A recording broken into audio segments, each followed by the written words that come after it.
गिबियावनो बयखौबो बड' निउस इउटुब चेनेलनि गोदान खौराङाव बरायबाय। नोंथांमोननि थाखाय बे समाव माखासे खौरां लाबोदों।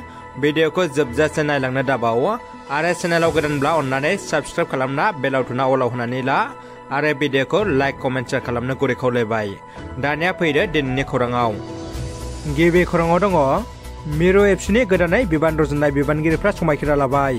चिरां जिल्ला काजलगाव दुलाराय बर' फरायसा आफादनि मावख'आव 2023 आरो 2024 मायथाइनि गोदानै सायख'जानाय बिबानगिरि बिथांमोना समायखिरा लाबाय।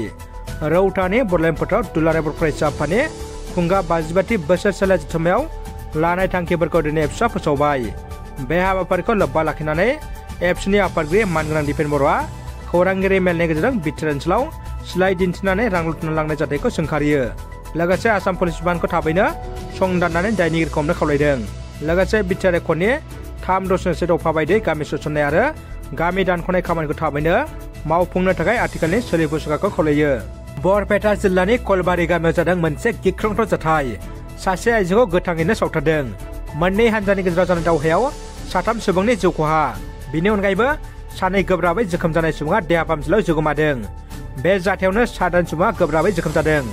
बरपेटा जिल्लानि सरपग थानानि सिङाव थानाय कलबारि गामियाव मैया फुंनि 9 रिंगासो समाव जादों बे गिख्रंथाव जाथाया। हाखौ लानानै मोननै हान्जानि गेजेराव जानाय मोगा मोगियाव आसिमुन्नेसा मुंनि आइजोआ न' सिङाव अरजों खामथार जानायनि अनगायैबो हासमत आली आरो साइफुल आली मुंनि सुबुङा देहा फाहामसालियाव जिउ गोमायो। जाथायनि सायाव बरपेटा जिल्लानि एसपि अमिताभ सिन्हाया जाथाय सेलाव नोजोर होना संदाननायखौ जागायो। ओरैहाय बे जाथायनि सायाव 14 सुबुंखौ हमदों पुलिसा।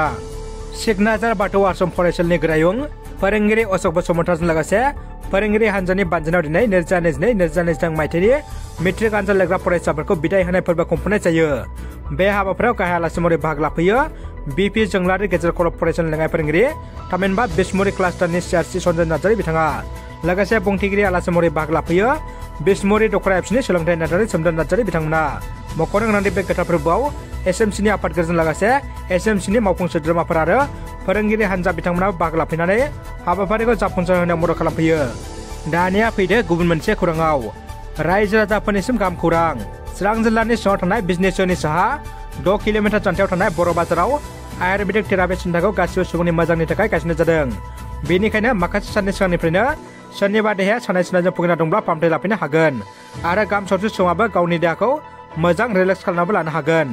बेनि अनगायैबो जेरै सिं सानाय, हान्थु सानाय, मिजौनाय, मोदोम सानाय, जरा जरा सानाय, गोदना सानाय, पेरालाइसिस आरो जिन मोननाय बायदि बायदि गोबां प्रब्लेम गोनां सुबुंफ्रा फाहामथाय लाफैनो हागोन।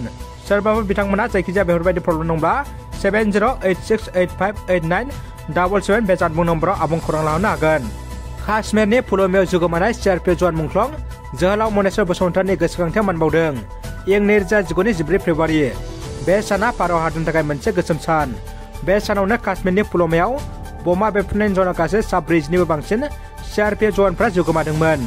बमा बेरफ्रुनाय जाथायाव जिउ गोमानाय सिआरपिएफ जवानफोरखौ गोसोखांथिनानै दिनै हादरनि गुबुन गुबुन जायगाफोरजों लोगोसे आसामनि मुंख्लं जानाय सिआरपिएफ हान्जानि जवाननि न'आवबो गुबुन गुबुन सुबुंफ्रा नुजाथि हैनानै मान बावफैयो।